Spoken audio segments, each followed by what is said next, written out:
काय मंडळी, चहा पाणी आटोपलं का? ते म्हणाले, हे काय आजी, अहो संध्याकाळ झाली की आता शुभंकरची म्हणायची वेळ आली. हां खरंच आहे, आज उशीर झाला. बरं, मी आता की नाही तुम्हाला गोष्टच सांगणार आहे, पण कशाची माहिती आहे का? ऑगस्ट महिना संपत आला आहे आणि आपल्या सगळ्यांना कुणाचे वेध लागले आहेत? ते या गणपती बाप्पाचे. हो, त्याच्या आगमनाची प्रतीक्षा आपण करतो आहे ना. हो, अहो आपल्या महाराष्ट्रातच नाही तर अख्खं जग त्यांनी व्यापलेलं आहे. सगळ्या जगभरात त्याच्या आगमनाची प्रतीक्षा चाललेली आहे आणि त्याच्यामुळे आपण सगळेजण धावपळी असाल ना. तर त्या दृष्टीने महागणपती घराघरात तर असतोच, पण तो सार्वजनिक कसा मांडला गेला आहे, का झालं त्याच्यामुळे कारण, त्याची मी आज एक छोटीशी गोष्ट सांगते, ऐका हं. आणि हो, मला त्याच्यावरच्या प्रतिक्रिया पण कळवा, म्हणजे तुम्ही कळवलेल्या प्रतिक्रियेमुळे मला अजून उभारी येते हो सांगायला, दुसरं काही नाही. तर त्यानिमित्ताने तुम्ही या गोष्टी ऐकून घ्या गणपतीच्या ह्याच्या. तर एकदा काय झालं, पेशव्यांच्या काळातली ही गोष्ट आहे. पेशव्यांच्या काळामध्ये पूर्वी असं नव्हतं हो, हिंदू राजे म्हणजे हिंदू राजांच्या पदरी मुसलमान लोक असायचे, मुसलमानांच्या पदरी हिंदू लोक असायचे, तर ही कामं आनंदाने करायचे. तर असाच पेशव्यांच्या काळातली ही गोष्ट आहे. पेशव्यांची जी, आणि तुम्हाला माहिती आहे पेशवे म्हणजे काय, महान गणेश भक्त होते. तर त्या काळातली ही गोष्ट आहे. त्या काळात सिंधुदुर्गजवळ एक मुसलमान राजा राज्य करत होता आणि त्या राज्याच्या डोक्यात काय विचार आला की या समुद्राच्या तटावरती आपण एक सुंदर किल्ला बांधावा की ज्याने आपल्याला सगळ्या दृष्टीने, व्यापाराच्या दृष्टीने वगैरे सुद्धा आपल्याला त्याचा सुंदर उपयोग होईल, असं म्हणून तो विचार करत असतो. तर त्याच्याबद्दलसुद्धा एक विद्वान ब्राह्मण होता, पंडित होता चांगला. तर त्यांनी पंडितजीला बोलवलं तिथे आणि पंडितजीला काय सांगितलं की पंडितजी, एक असा मुहूर्त काढून द्या की मला या समुद्राच्या किनाऱ्यावरती किल्ला बांधायचा आहे सुंदरपैकी, तर तुम्ही योग्य मुहूर्त मला काढून द्या. ठीक आहे म्हणे, चालेल. त्यांनी आपलं पंचांग वगैरे उघडलं आणि मुहूर्त काढून दिला. हा योग्य मुहूर्त आहे म्हणे राजेसाहेब, तुम्ही किल्ला बांधू शकता. म्हणे ठीक आहे. आता प्रत्येक गोष्टीला काळवेळ ही असावीच लागते. मुहूर्त दिल्यानंतर ते काही उगीच दिलेलं जात नाही, तर त्यानुसार बांधलेली वास्तू लाभदायक होत असते आपल्याला. तर त्यांनी काय केलं, ते मुसलमानच लोक होते, त्या आता राजांनी हुकूम दिला प्रजेला की या ठिकाणी असं असं मुहूर्त करायचं आहे, बांधायचं आहे आपल्याला किल्ला, तर ह्यावेळेस सुरुवात करा. आता माणसंच त्या हाताखालचे, जातीन त्यांनी कोणी मनावर घेतलं नाही. आणि आता एवढी मोठी वास्तू उभारायची तर तिला नियम हे पाळायलाच पाहिजे की नाही त्याप्रमाणे. तर त्यांनी तिकडे दुर्लक्ष केलं आणि मुहूर्त टळून गेला आणि मुहूर्त टळल्यानंतर त्यांनी बांधायला सुरुवात केली. असं करता करता 5-6 महिने निघून जातात. राजाच्या मनात सहज लक्षात, म्हणजे तक्राला आपण एक फेरफटका तर मारून येऊ, कुठपर्यंत आलं आहे काम, काय नाही असं म्हणून बघतो. तर काय हो, तर ती भिंत अशी एवढी झाली की सगळी कोसळून जायची, की परत नव्याने उभारायचं ते. हा राजा जातो, बघतो तर काहीच नाही अजून बांधकामाला सुरुवात झालेली. मग हे असं का झालं? तो म्हणतो पंडितजींनी काहीतरी घोटाळा केला असेल म्हणे. तो पंडितजीला परत बोलवतो, म्हणतो हे काय म्हणे पंडितजी, किल्ला तर अजून बांधायला काही पायासुद्धा त्याचं भरलं नीट जात नाही म्हणा, असा कसा मुहूर्त काढून दिला तुम्ही मला? तर तो सांगतो पंडितजी की नाही राजेसाहेब, असं होणं शक्य नाही म्हणे. तुमच्या हाताखालच्या लोकांना बोलवा आणि त्यांना विचारा तुम्ही माझ्यासमोर कोणत्या मुहूर्तावर सुरू केला. मग राजा त्या लोकांना बोलवतो, त्यांचा जो कोणी मुख्य असेल बांधकामाचा त्याला बोलवलं आहे आणि त्याला विचारलं, का रे बाबा तू कोणत्या मुहूर्तावर सुरू केलं म्हणे हे काम. मग तो मान खाली घालतो, कारण बांधलेलंच झालं काही दिसत नाही ना. मग राजा ओळखून घेतो की हे काम झालेलं नाही, यांच्यामुळे झालेलं नाही, या लोकांनी हलगर्जीपणा केला. मग ते परत त्या पंडितजीला विनंती करतात राजा, की नाही पंडितजी, आता झालं ते झालं, होऊन गेलं, पण आता तुम्ही असं करा की मला परत तुम्ही नवीन मुहूर्त काढून द्या, म्हणजे मग किल्ला मी जातीन लक्ष घालून बांधून घेईन. झालं, किल्ला वगैरे बांधला जातो. मग छान होतो तयार किल्ला. मग राजा पंडितजीला बोलवतो. म्हणतो, एक प्रश्न विचारू का म्हणे मी आता फक्त? म्हणे काय?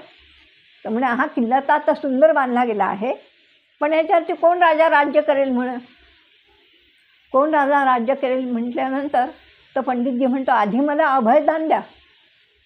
तर म्हणजे अभयदान म्हणजे मी तुझ्या केसाला धक्का लावणार नाही, थोडक्यात म्हणजे असा अर्थ त्याचा. तर मला अभयदान द्या तुमच्याकडून. हो म्हणे, दिलं अभयदान तुला. तर म्हणे म्हणजे थोडक्यात म्हणजे तुला आणि तुझ्या कुटुंबाला माझ्यापासून काही दुखापत होणार नाही.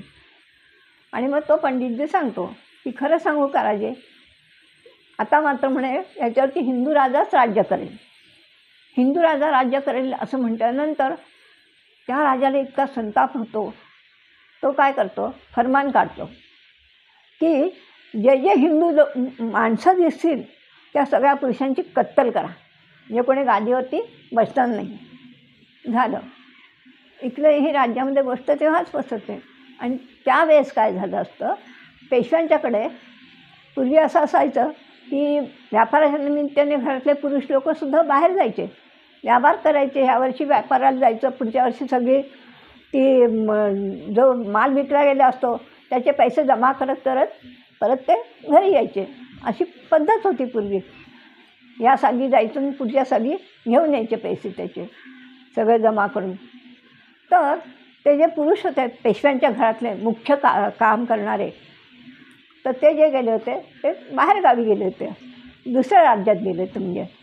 आणि इकडे ही गोष्ट कळते कशी, अशी गोष्ट वाऱ्याने फिरते ना, कारण फटाफट मारले जातात. ते काय झालं बुवा, तर एक हिंदू राजा राज्य करणारे म्हणे याच्यावरती, म्हणून सगळ्या हिंदू लोकांची कत्तल सुरू केली त्यांनी.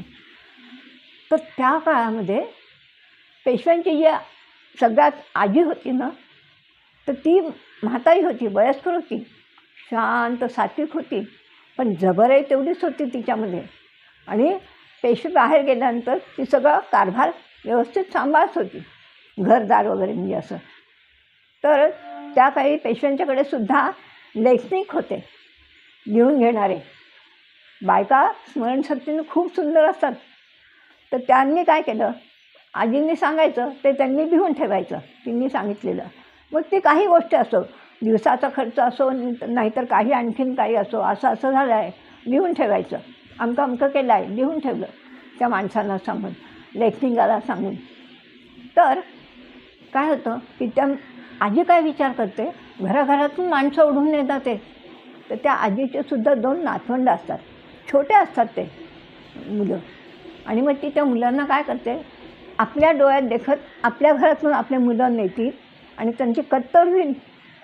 शक्य नाही, हे मला बघवलंच जाणार नाही, त्या क्षणी माझे प्राण जातील की नाही हे पण मी सांगत नाही, कारण आपल्या हातात काही नसतंच ना.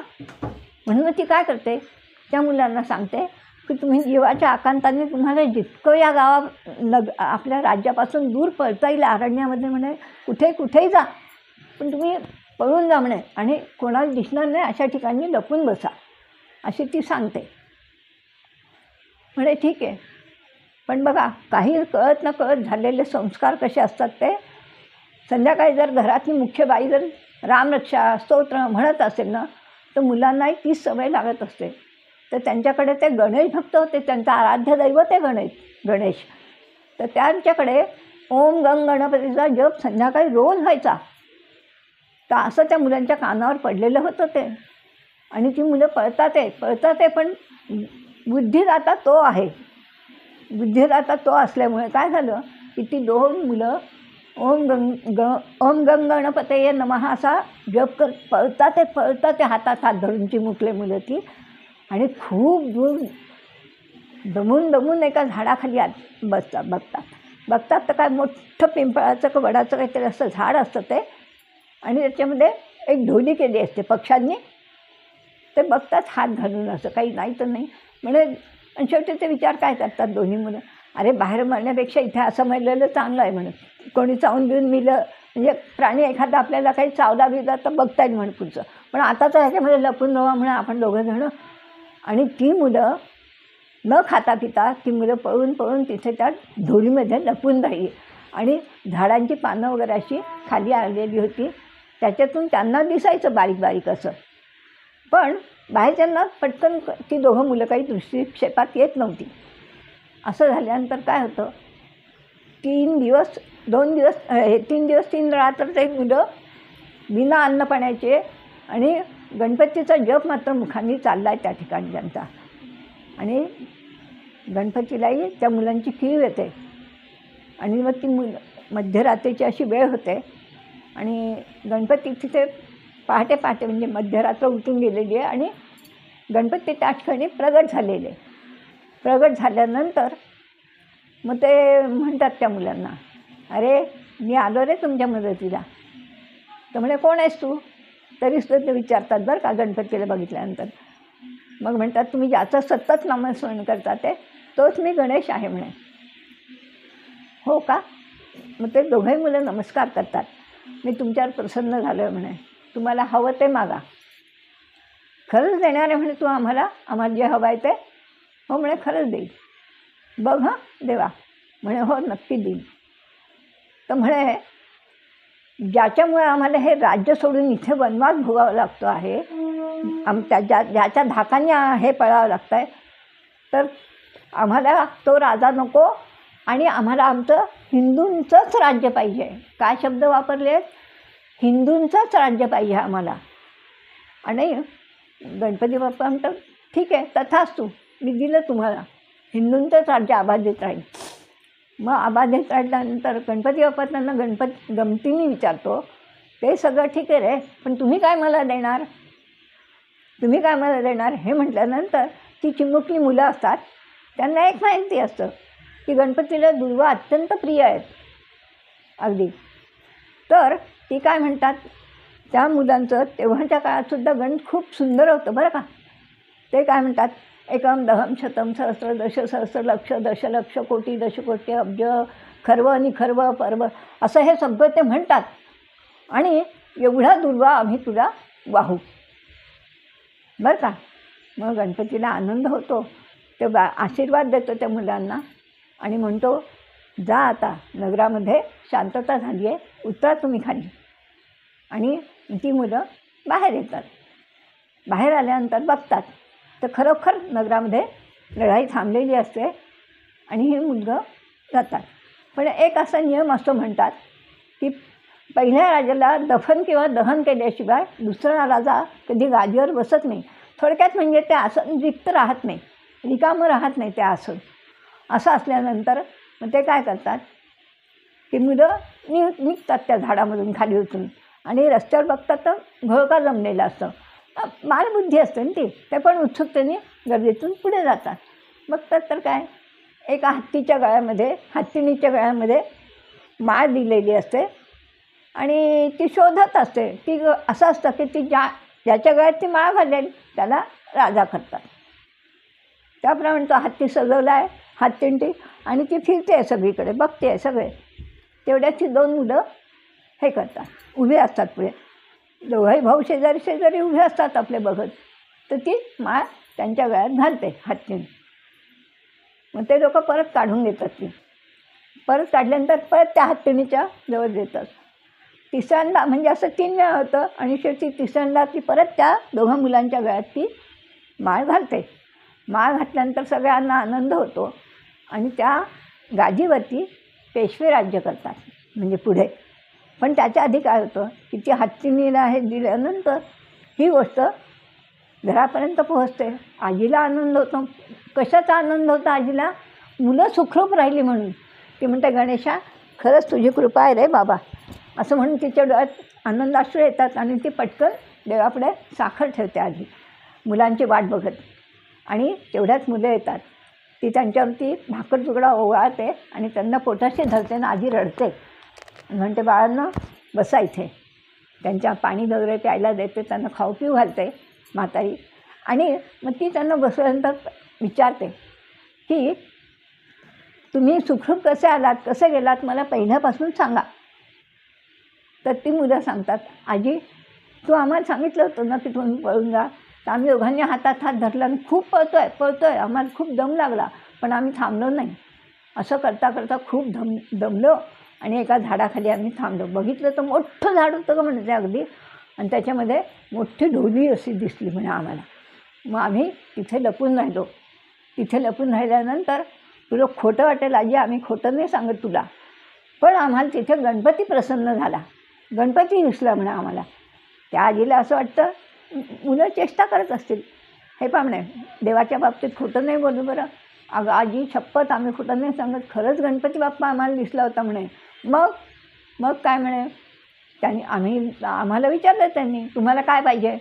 मग ती म्हणते शब्द ना शब्द सांगा मला.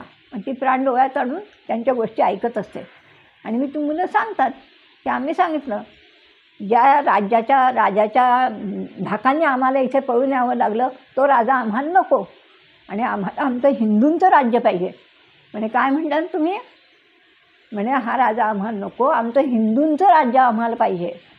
तर म्हणे ठीक आहे. गणपती म्हणाला तथास्तु. आणि मग त्याने आम्हाला डोक्यावरती हात ठेवला. म्हणे असं म्हणाला. म्हणे खरं. म्हणे हो. आणखीन पुढे काय झालं म्हणे. मग म्हणे गणपती बाप्पाने आम्हाला विचारलं. म्हणे काय विचारलं तुम्हाला, की तुम्ही आम्हाला काय द्याल. म्हणे मग तुम्ही काय सांगितलं, तुम्ही काय देणार आता, तुमच्याजवळ तर काही नव्हतं द्यायला त्याला, मग तुम्ही काय देणार. अगं आजी असं काय करते. अगं गणपतीला दुर्वा पिया असतात हे तूच सांगतेस ना आम्हाला, आपण गणपतीला दुर्वा वाहत नाही का रोज. मग म्हणे बरं. म्हणे मग आम्ही सांगितलं की एकम दहम शतम सहस्र दश सहस्र असं करत खर्व निखर्वपर्यंत आम्ही सांगितलं त्याला की इतक्या तुला दुर्वा वाहू आम्ही, पण आमचं हिंदूंचं राज्य झालं पाहिजे. मग म्हातारी त्यांना पोटाशी घेते कवटाळून आणि डोळ्यातून अश्रू येतात तिच्या. ती म्हणते देवा अशीच आमच्यावरती कृपा असू दे. आणि मग ती काय करते, ती गोष्ट ती लेखनिकेला सांगते तशीच आणि ती लिहून ठेव असं म्हणून तिला सांगते. ती गोष्ट त्यांनी लेखनिकांनी लिहून ठेवली. ही गोष्ट पुढे टिळकांचे जे आजोबा होते त्यांनी ती वाचनात आली त्यांच्या, आणि त्यांनी ती लिहून ठेवली. ती वाचता ती गोष्ट टिळकांनी स्वतः वाचलेली आहे.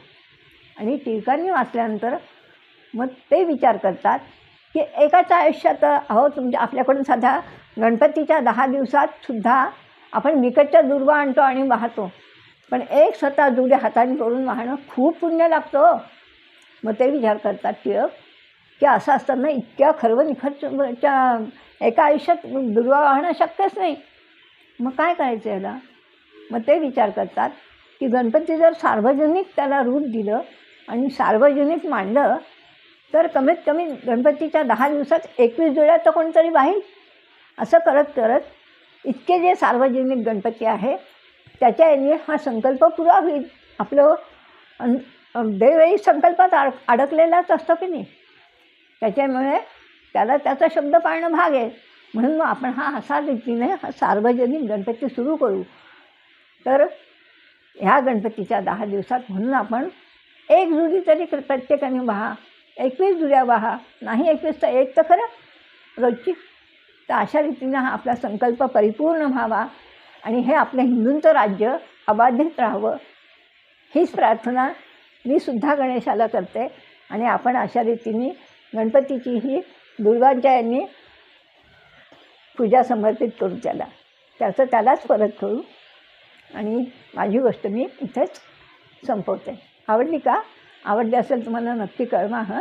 त्रुटी असेल त्या गणपतीच्या कृपेने दूर करून टाका, चांगलं असेल ते घ्या, पण गणपतीला दुर्वा वाहा बरं का, आणि मला कळवा.